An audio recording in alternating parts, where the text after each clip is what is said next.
Povestea zarzavagiului și a papagalului care a vărsat uleiul în magazin. Era un zarzavagiu care avea un papagal vorbitor, verde, cu o voce dulce. Stând mereu pe o bancă retrasă, el urmărea de acolo tot ce se întâmpla în magazin, iar când proprietarul său lipsea, el vorbea cu toți vizitatorii care intrau acolo. Adresându-se oamenilor, el comenta ca și ei, dar în același timp era și maestru în cântecul papagalilor. Stăpânul lui venea într-o zi din direcția casei sale când s-a așezat și el pe acea banchetă, așa cum face orice negustor. Atunci a observat că banca era plină de ulei și hainele sale s-au îmbăxit. De aceea el a lovit papagalul deodată peste cap, încât acesta a rămas chel dintr-o lovitură. Pentru câteva zile, papagalul s-a abținut să mai vorbească. Zarzavagiul se pocăia, scoțând suspine adânci. Și smulgându-și barba, el zicea: „Vai, soarele prosperității mele a intrat în nori. Cum de mâna mea nu a rămas fără putere în acel moment? Cum am putut să lovesc capul papagalului meu, cel cu voce așa de dulce?” El dădea de pomană la fiecare derviș, astfel încât papagalul său acum nu mai avea ce să comenteze.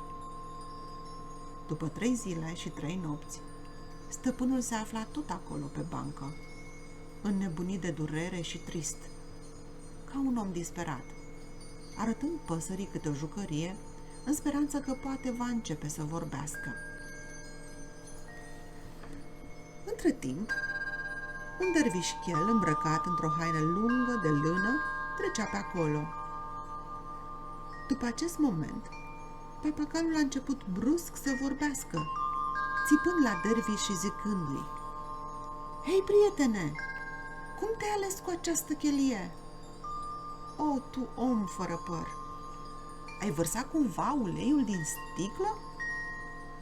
Trecătorii au râs de intervenția papagalului, pentru că l-a considerat pe acel derviș ca fiind ca dânsul. De aceea, nu măsurați acțiunile oamenilor sfinți comparându-i cu voi, deși Sher, leul, și Sher, laptele, se aud la fel. Din acest punct de vedere, întreaga lume pare rătăcită. Aproape nimeni nu este conștient de Dumnezeu. Ei, care au cerut să fie considerați egali cu profeții, credeau că sfinții sunt ca și ei. Iată, au spus aceștia: „Noi suntem oameni, ei sunt la fel. Atât noi, cât și ei, suntem în robia de a dormi și a mânca.” În orbirea lor, ei nu au înțeles că este o diferență infinită între omul ignorant și cel sfânt sau profet. Ambele specii de zambur mănâncă și beau din același loc, dar unul este capabil să înțepe pe când această albină face miere. Ambele specii de cerbi mănâncă iarbă și beau apă, dar la aceasta rămâne doar bălegarul, iar la celălalt mosc pur. Cele două paie de stuf beau din aceea sursă de apă, dar acesta este gol, pe când acela este plin de zahăr. Consideră sute de mii de astfel de asemănări și observă că distanța dintre cele două este tot atât de mare ca o călătorie de 70 de ani. Acesta mănâncă și multă mizerie face. Acela mănâncă și el și devine cu totul lumina lui Dumnezeu. Acesta mănâncă și din el nu se naște nimic decât avariție și ură. Acela mănâncă și din el nu se naște decât dragoste pentru acel unu Dumnezeu. Acesta este un sol bun și fertil, iar acela este sălciu și rău. Acesta este un înger drept, iar acela un diavol și o fiară sălbatică.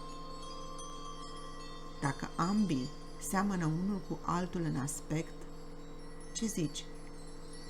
Ar putea tot așa de bine ca apa cea amară și cu cea dulce să aibă aceeași claritate?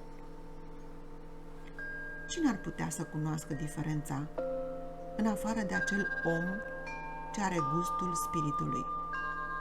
Găsește!